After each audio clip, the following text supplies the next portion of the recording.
Okay, here we go, some hints for homework sheet 3.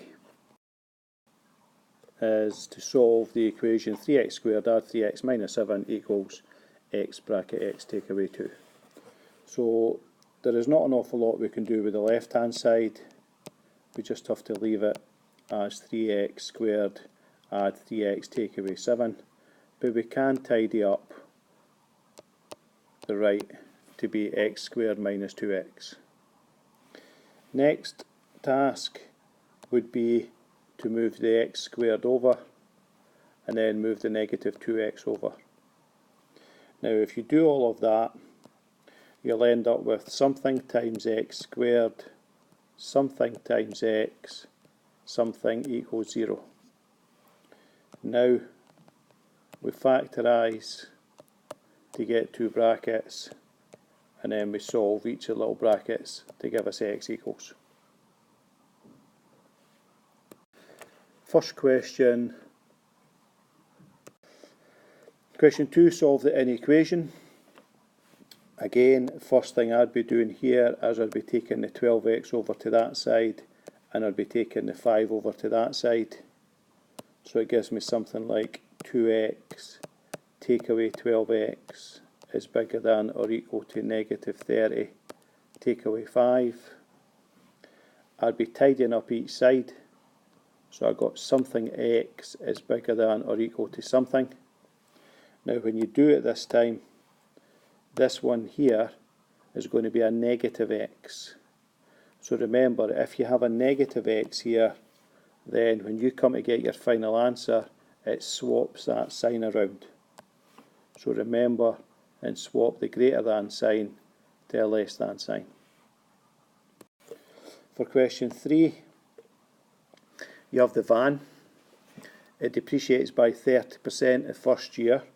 So you need to work out what 30% of 16,000 is, and then do a subtraction sum.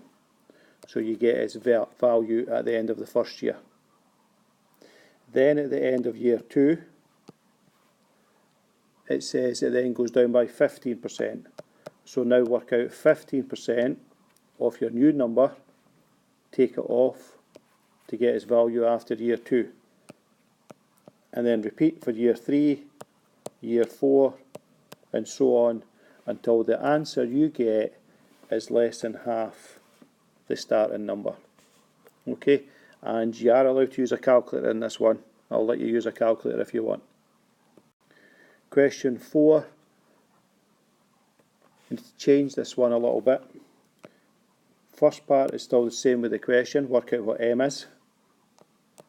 So 12 take away 3 over 11 take away negative 1. So work out your gradient, and then for the second part of the question, I just want you to work out the equation of the line. So you're going to use the y minus b equals mx minus a. Do not do what it says in the question. Question 5. Remove the brackets. Well, we know how to do that. So that's 4 times negative x times negative x times,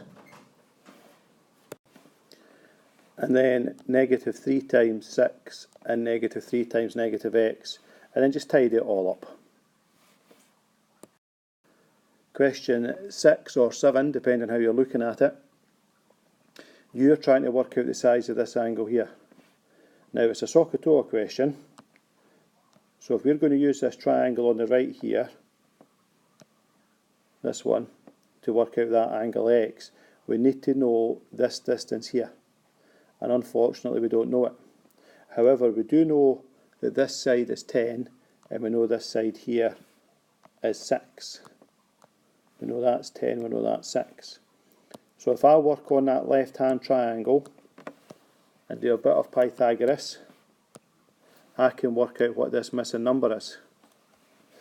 Once I've done that, it's obviously got to be the same on both triangles. So once I've worked on the left, now I'm going to work on the right triangle. We're trying to work out x. We know this side here is 18. We've just worked out what this one is. So whatever that answer is, put it in there and then do your SOHCAHTOA to work out the missing value.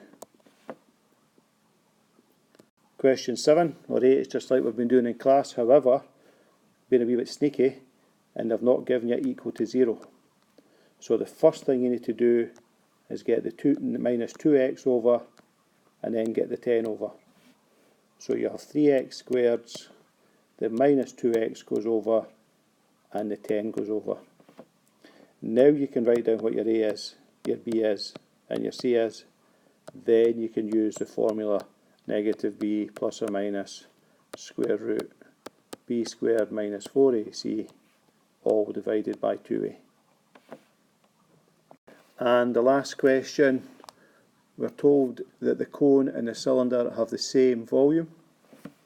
So if they're equal to each other, then that means that the formulas are also equal to each other.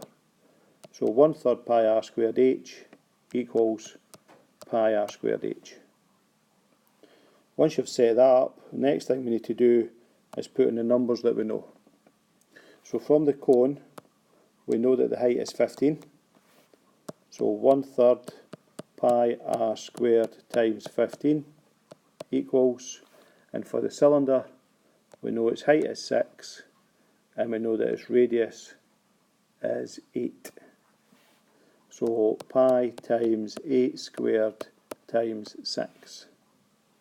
Work all this out, rearrange to get r squared equals, and then square rooting that will give you the radius of the cone. Okay, hope that helps.